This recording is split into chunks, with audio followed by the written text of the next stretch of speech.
இப்ப நம்ம நாமக்கல் மாவட்டத்துல வாக்குறுதிகளா அது செய்வோம் இது செய்வோம்னு நிறைய சொன்னாங்களே, அதுல ஒரு சின்ன லிஸ்ட் மட்டும் இப்ப நம்ம பார்ப்போம்.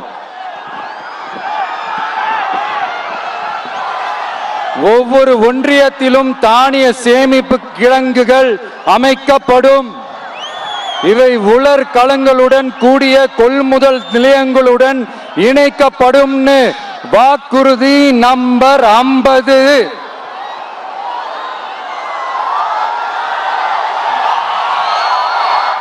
கொப்பரை தேங்காயை தமிழக அரசே கொள்முதல் செய்யும். அதிலிருந்து தேங்காய் எண்ணெயை உற்பத்தி செய்து நியாய விலை கடைகள் மூலம் விற்பனை செய்ய நடவடிக்கை எடுக்கப்படும். வாக்குறுதி நம்பர் 66.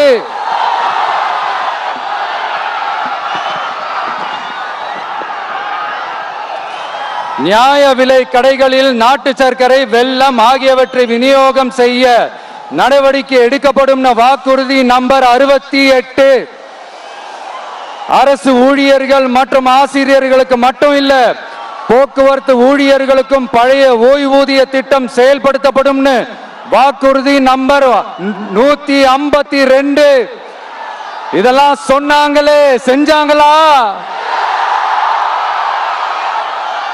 இப்ப நம்ம நாமக்கல் மாவட்டத்துக்கு வருவோம்.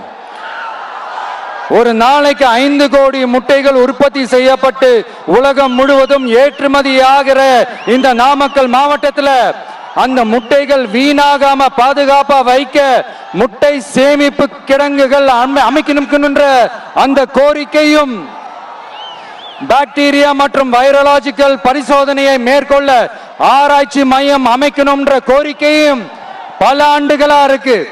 ஆனா அதை இதுவரைக்கும் ஆண்ட கட்சிகளும் சரி, இப்ப ஆளும் கட்சிகளும் சரி, அதை பத்தி கொஞ்சம் கூட யோசிக்கவே இல்லை.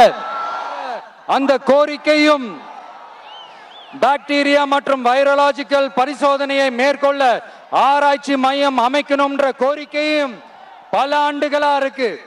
ஆனா அதை இதுவரைக்கும் ஆண்ட கட்சிகளும் சரி, இப்ப ஆளும் கட்சிகளும் சரி, அதை பத்தி கொஞ்சம் கூட யோசிக்கவே இல்லை. பிளே ஸ்டோர் மற்றும் ஆப் ஸ்டோரில் இருந்து பாலிமர் செயலியை QR கோடு மூலம் பதிவிறக்கம் செய்யுங்கள்.